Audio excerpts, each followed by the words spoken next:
Hello everybody, welcome back to another video. I'm Sammy from Sammy's Collectible Toy Salon, and today we're going to be talking about Season 2 of Master of the Universe Revelation, so let's get into it. So, first of all, Part 2, way better than Part 1. 9 out of 10 for me. Redeemed himself.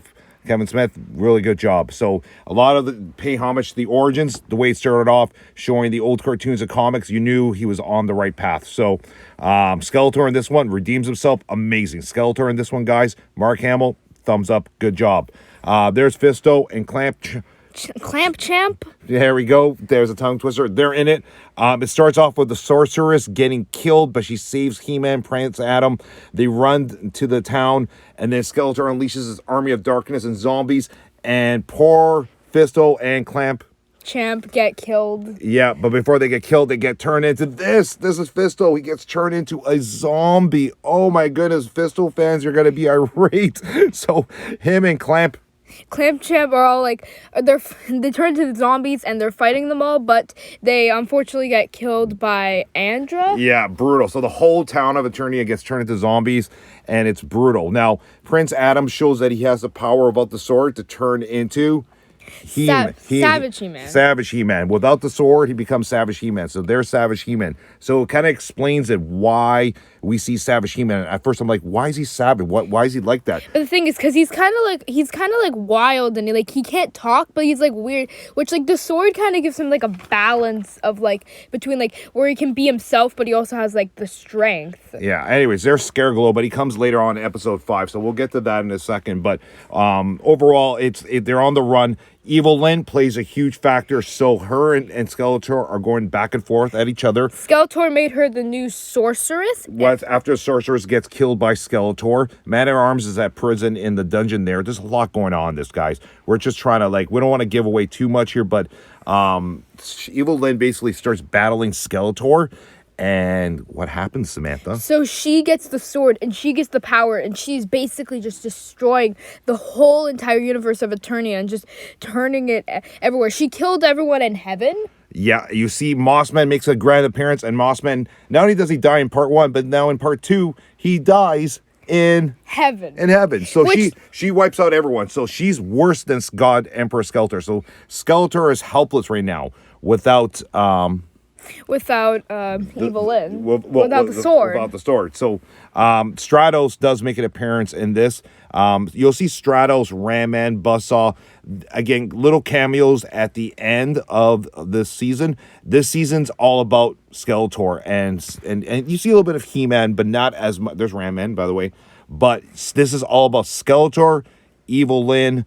Tila, it's not so much. Part one was more about Tila, but Skeletor, this one, guys, as a Skeletor fan, you won't be disappointed. Skeletor in this one, honest to God, he really redeemed himself. He was really good. Now let's talk about Tila, which Tila did also play a pretty big role, but they didn't show it that much. So, as you know, Man-at-Arms is Tila's father, and the Sorceress is Tila's mom.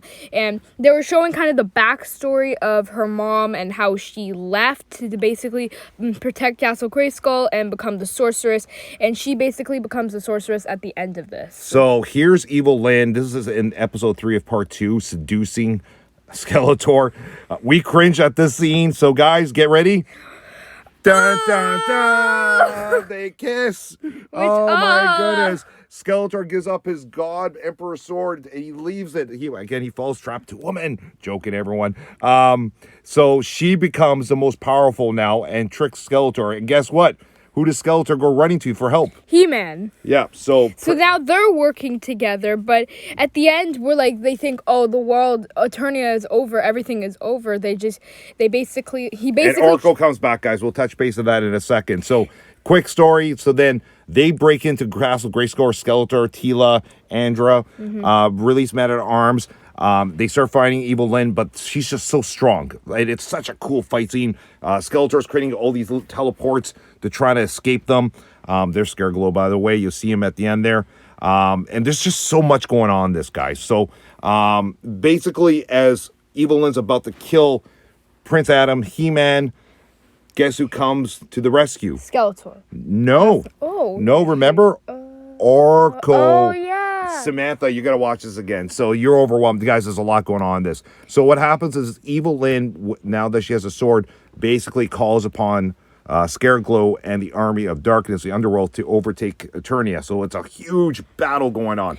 But as she does so, she resurrects Orko from the dead. Okay. So he basically comes and saves everyone. Yeah. So, and also guess who makes a guest appearance in this with Skeletor? Panthro, which is so cool. But what happens to Panthro? So basically, Evil-Lyn turns him to stone, and he crumbles right in front of Skeletor's eyes. Yeah. So Panthro gets killed, guys. Just to let you know. So you Panthro fans, he gets killed. So, but anyway, long story short, battle ensues. Skeletor basically turns on He-Man because he's like, okay, the world's gonna end, and I want to kill you. Yeah. Okay. But anyways.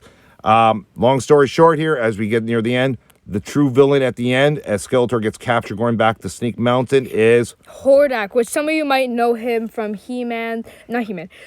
So there's a She-Ra show that went on a couple years ago on Netflix, and basically Hordak was the main villain on there, and Skeletor basically gets captured, and he kind of turns into like a robot, and then now Hordak is the new villain.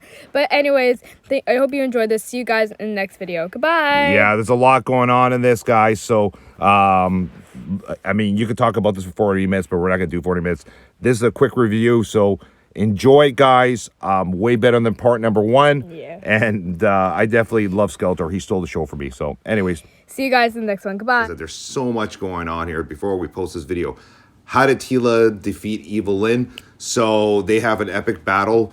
Eventually, Tila and Evil-Lyn go to, not the underworld, but like the dark core, the celestial apex it's called, and showing her that, you know what, the darkness, if you let the darkness overcome you, this is what's going to happen. There's going to be nothing left. So eventually Tila basically gets inside Evil-Lyn's head and basically withdraws the God Emperor powers from her, and she turns back to being good, and she gives up her actually her sorcery. So she goes back to being normal. So like I said, the true villain behind a lot of it is Hordak. So you're going to see Hordak in part 3, guys. So that means we might see She-Ra. So that's pretty exciting. So anyway, had to add that in, okay?